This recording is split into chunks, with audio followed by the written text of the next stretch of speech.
Salam sejahtera Malaysia, denyut nadi suara rakyat terus bergema di channel ini. Kita masih lagi tertanya-tanya apa terjadi dengan nasib Khairi Jamaluddin. Khairi Jamaluddin yang belum pasti dapat bertanding ke tidak, belum pasti dapat meneruskan atau tidak karier politiknya bersama dengan UMNO dan Barisan Nasional. Memang dia boleh meneruskan, tetapi untuk pilihan raya kali ini belum ada kepastian di mana sebenarnya Khairi Jamaluddin atau masihkah dia diperlukan sebagai calon wakil rakyat untuk Barisan Nasional UMNO. Sampai sekarang belum ada kepastian. Tetapi ini ada satu berita terbaru berkenaan dengan Khairi Jamaluddin. Sekejap ke Tambun, sekejap ke ini, sekejap ke Bagan Datu, sekejap macam-macam lah berita kabar angin yang berlegar-legar tentang Khairi Jamaluddin. Apa tidaknya kesian jugalah Khairi Jamaluddin. Tempat keramatnya yang sudah lama dia menang di tempat itu, akhirnya dia terpaksa menyerahkan Parlimen Rembau kepada Tok Matasan. Dan kali ini Khairi Jamaluddin pula disebut-sebut bakal ke Parlimen Alor Gajah pula. Aduh. Selepas kerusi Parlimen Kuala Pilah dan Tampin, mula-mula Kuala Pilah, lepas tu Tampin, lepas itu sekarang disebut pula ke Alor Gajah. Kena game lah dia ni. Kesian jugalah. Kejap pergi sana, kejap pergi sini, last-last entah di mana dia nanti pun tidak pasti.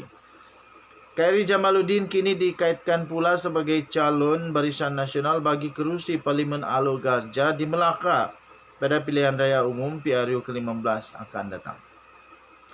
Dalam senarai terbaru yang dikatakan hampir dimuktamadkan oleh Barisan Nasional, dalam beberapa hari lagi, Menteri Kesihatan yang juga penyandang kerusi Parlimen Rembau itu dikatakan diberi tanggungjawab untuk merampas kerusi berkenaan daripada Bersatu.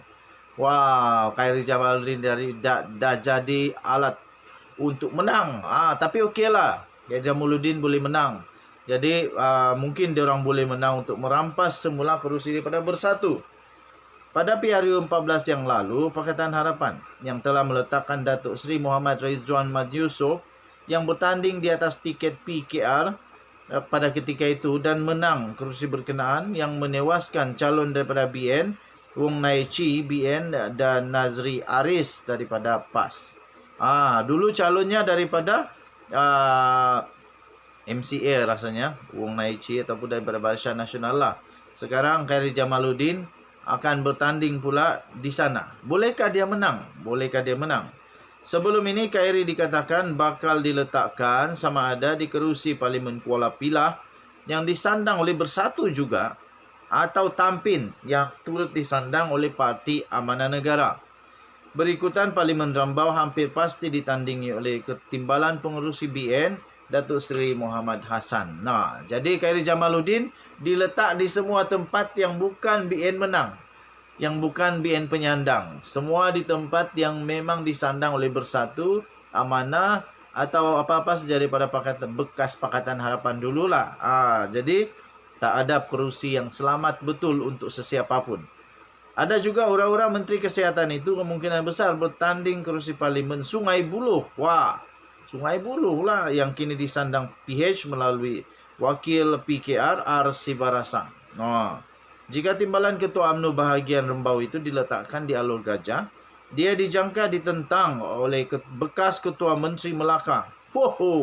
Ini heavyweight nih. Bekas Ketua Menteri Melaka, Adli Zahari, mewakili Pakatan Harapan, serta penyandang Muhammad Rizwan yang dijangka dicalonkan semula bagi mempertahankan kerusi berkenaan.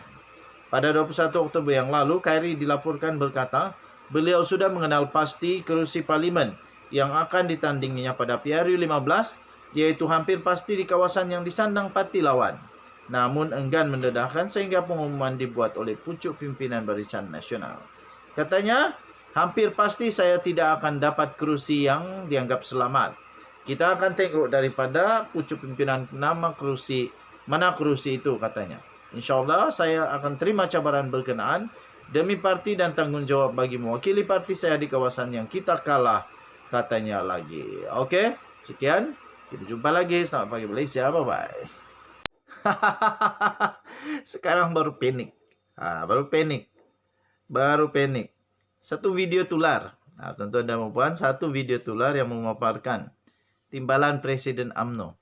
Timbalan Presiden UMNO sekarang nih, Tok Matasan. Dia telah dirakam di dalam satu video yang memaparkan timbalan Presiden UMNO, Datuk Seri Muhammad Hassan, membuat ucapan berbaur provokasi terhadap polis. Viral satu Malaysia video ini sekarang. Datuk Seri Muhammad Hassan membuat ucapan berbaur provokasi terhadap polis. Tetapi tuan-tuan dan perempuan, itu adalah rakaman lama dan sudah dia siasat sebelum ini. Oh, rupa-rupanya repost. Hanya satu repost di post semula. Ketua Polis Negeri Sembilan mengesahkan. Deputi Komisioner Ahmad Zahir Muhammad Yusof berkata, kejadian itu telah berlaku sebenarnya tahun 2018 yang lalu lagi, ketika Muhammad masih menjadi Menteri Besar Negeri Sembilan. Oh, 2018 lagi, waktu dekat-dekat pilihan raya. Harap-harap pas ni Tok Matasan lebih bijak lah.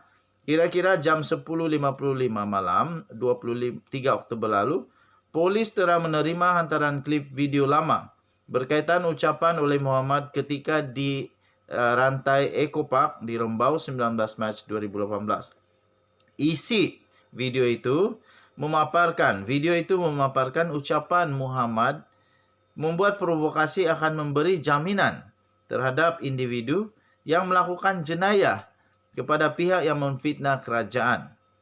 Kes itu sudah disiasat mengikut Seksyen 505(b) Kanun Kesiksaan, katanya dalam satu kenyataan hari ini.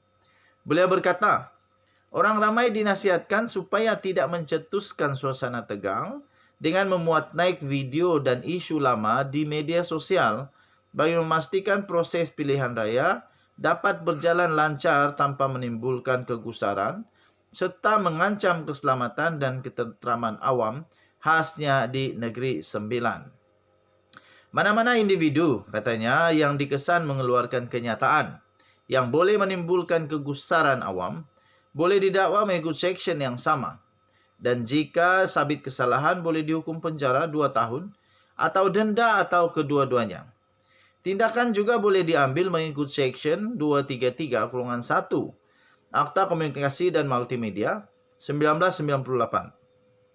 Terhadap individu yang memuat naik menggunakan media sosial untuk menyebar maklumat palsu.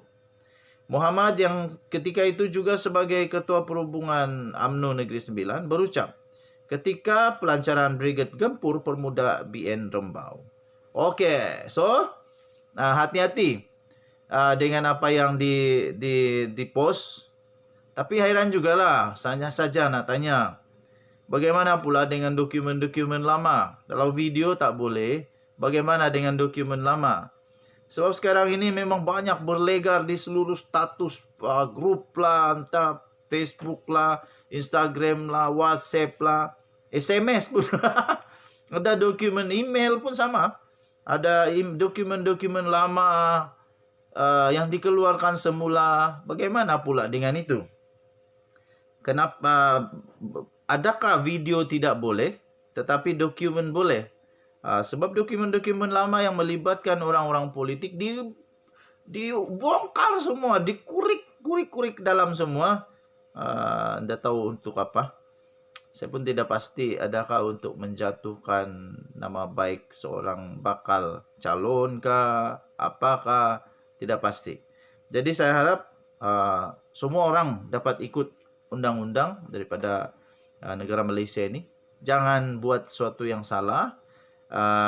Dan saya harap juga pihak berkuasa juga dapat membuat guideline yang jelas. Adakah dokumen tidak boleh, sama macam video pun tidak boleh. Sebab dia kata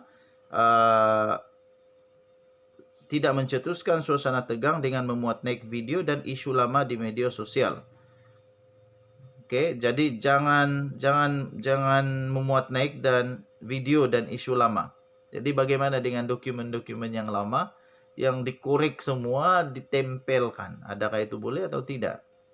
Oke, Denyut Nadi Suara Rakyat. Bergema di channel ini saya nasihatkan kepada seluruh rakyat Malaysia, berhati-hati dengan apa yang kamu post, nanti kena tangkap sia-sia saja. Bye bye.